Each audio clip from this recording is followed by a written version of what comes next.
Hello ladies and gentlemen, and welcome to Tech Sensory Solutions. The topic of today is the Apple Mac 128 personal computer released in 1984. The Apple Macintosh 128K, released in January 1984, marked a significant milestone in personal computing history. It was Apple's first mass-market personal computer to feature a graphical user interface GUI and a mouse, distinguishing it from other computers of the era that relied primarily on command-line interfaces. History behind the product: the development of the Mac 128K was led by a team at Apple, spearheaded by Steve Jobs, who was inspired by the Xerox PARC's innovations in GUI design. The project began in the late 1970s, and the Macintosh was conceived as a user-friendly alternative to more complex systems like the Apple II. After significant delays and challenges, the Mac was finally launched to much fanfare, including a memorable Super Bowl ad directed by Ridley Scott, developers, and designers. Key figures in the Mac's development included Steve Jobs, co-founder of Apple. He was instrumental in driving the vision for the Macintosh. Jeff Raskin initially initiated the Macintosh project and aimed to create an accessible, affordable computer. Bill Atkinson, one of the primary software developers who contributed significantly to the GUI and applications. Susan Kare, the graphic designer responsible for the iconic icons and typefaces used in the Macintosh. Technical aspects: the Mac 128K featured CPU, Motorola 68000 processor running at 8 MHz, RAM, 128 KB of RAM, which was quite limited compared to later models. Storage: a 400 KB 3.5-inch floppy disk drive. Display: 9-inch black and white CRT display with a resolution of 512 by 342 pixels. Ports: 8 Apple Desktop Bus for keyboards and mice, and a serial port for printers.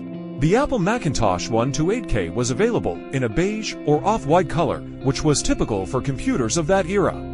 The design featured a compact, all-in-one form factor, combining the monitor and the computer into a single unit. There were no additional color options at the time of its release, as the focus was primarily on the functionality and innovation of the machine, rather than a variety of aesthetic choices.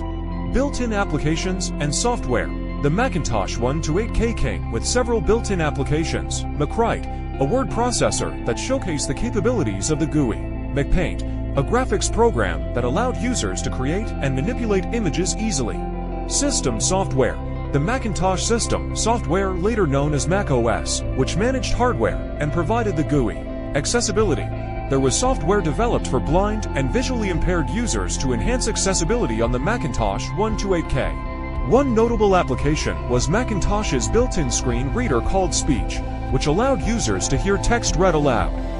Additionally, third-party software like Blaze provided more extensive screen reading capabilities, enabling users to interact with the GUI effectively. These accessibility tools were part of Apple's broader commitment to making technology usable for all individuals, regardless of their visual abilities. Market positioning: the Mac 128K targeted the burgeoning market of personal and small business users looking for a user-friendly alternative to existing computers.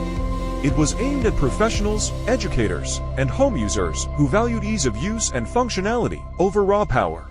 Cost: the original retail price of the Macintosh 128K was $2,495, which was considered high for the time, but was justified by its innovative features and software. Various models. Following the original Mac 128K, Apple released the Macintosh 51K in 1986, which included more RAM and improvements in performance. Later models like the Macintosh Plus added features such as improved storage and expanded memory options. Third-party software: in its early years, third-party software for the Mac 128K was limited, but grew as the platform gained popularity. Notable software included Aldus PageMaker, a desktop publishing application that played a significant role in the growth of the publishing industry; Microsoft Word, word processing software that became a staple for many users. Several games were developed for the Apple Macintosh 128K, taking advantage of its graphical capabilities. Notable titles include 1. Mystery House, one of the first graphic adventure games where players explored a haunted house. 2. Mac Chess, a chess program that allowed users to play against the computer or another player. 3. Galactic Empire, a space-themed strategy game involving resource management and exploration. 4. Lode Runner, a classic puzzle platform game where players navigated levels to collect treasure while avoiding enemies. 5. Zork, the classic text-based adventure game, was adapted for the Mac, enhancing the experience with graphical elements. These games showcase the Mac's potential for innovative gameplay, helping to establish a foothold for gaming on personal computers. Peripherals. Several third-party peripherals were developed for the Macintosh 128K, enhancing its functionality and expanding its capabilities. Here are some notable examples. 1. Printers. Various dot matrix and later laser printers, such as the Apple ImageWriter, were popular for printing documents and graphics. 2. External disk drives. Companies produced external floppy disk drives that increased storage capacity and allowed for easier data transfer. 3. Modems. Modems enabled users to connect to online services and bulletin board systems, BBS, facilitating communication and data exchange. 4. Scanners. Some scanners were compatible with the Mac, allowing users to digitize images and documents for editing and printing. 5. Graphics tablets. Devices like the Wacom tablets allowed for more intuitive drawing and design input, appealing to artists and graphic designers. 6. Mouse and keyboards. While the Mac came with its own mouse and keyboard, various third-party options were available for those seeking different ergonomics or additional features. 7. Memory expansion. Third-party memory expansion cards allowed users to increase the RAM of their Mac, enhancing performance for more demanding applications. These peripherals helped users tailor their Macintosh experience to meet specific needs, contributing to the system's versatility. Rise and fall. The Mac 128K experienced a strong initial uptake due to its revolutionary interface and marketing. However, its high price and limited software library compared to the more established IBM PC and compatible systems hindered its long-term success. By the late 1980s, the market had shifted, and Apple introduced more advanced models, making the 128K less relevant. Sales figures. Apple sold approximately 70,000 units of the Macintosh 128K in its first year. While it didn't achieve the same sales success as the Apple II, it laid the groundwork for future Mac models and established Apple's reputation for innovation.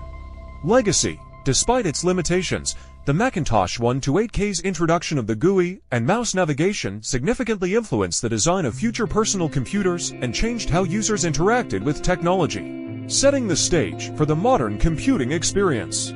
Thanks for joining us, ladies and gentlemen. Let me know in the comments below what you think. Please like and subscribe for more content like this.